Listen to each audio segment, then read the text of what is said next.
In the ancient kingdom of Hastinapur, long before the great war of Kurukshetra, a child was born, not to a queen, but to a young, unmarried princess named Kunti.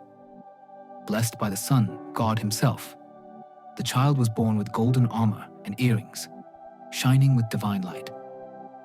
But Kunti, afraid of society's shame, made a heartbreaking choice.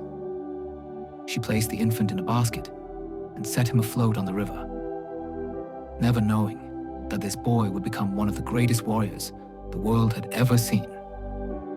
His name was Karna.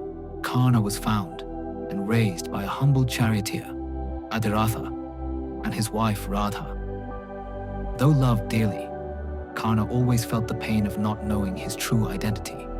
He faced insults, humiliation, and was constantly reminded of his low birth. But Karna's dreams soared high. He wanted to be a warrior, equal to the great Arjuna.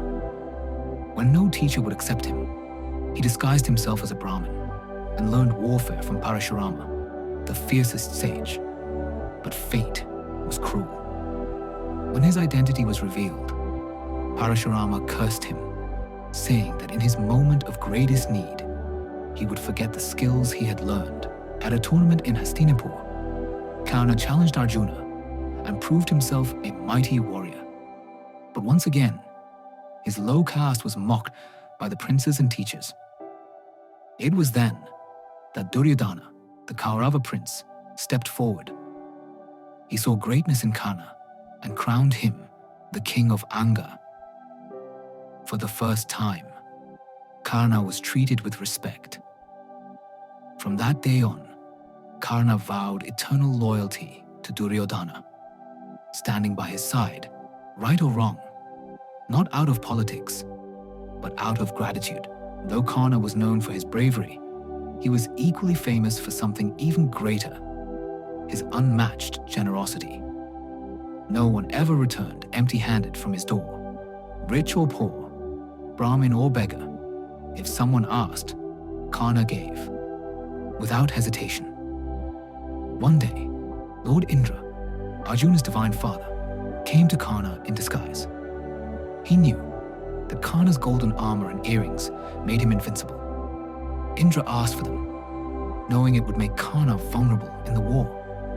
And Karna, without a second thought, cut them from his own body and gifted them away, smiling through the pain.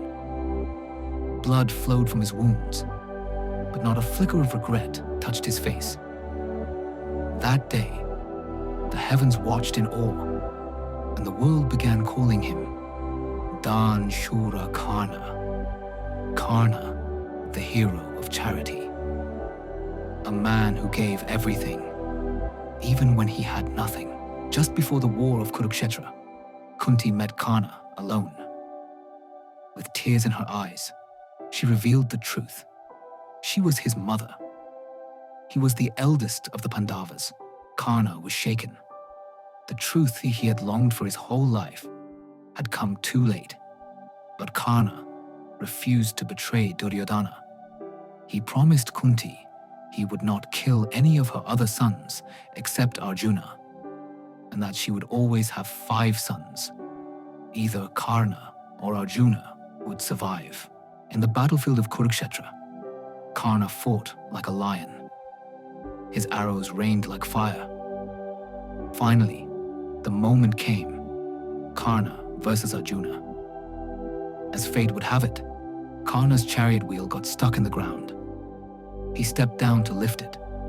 Just as his teacher's curse struck, he forgot the mantras of his divine weapons. Karna pleaded with Arjuna to wait, but Krishna reminded Arjuna of all the wrongs Karna had supported. With a heavy heart, Arjuna shot the fatal arrow. The great Karna fell, not just a warrior, but a man of loyalty, sacrifice, and silent suffering. After his death, the world learned the truth. Krishna declared Karna the greatest giver, a man who died with honor and pain in his heart. Karna was not just a warrior. He was a symbol of fate's cruelty and a soul who stood by his dharma even when destiny was unfair.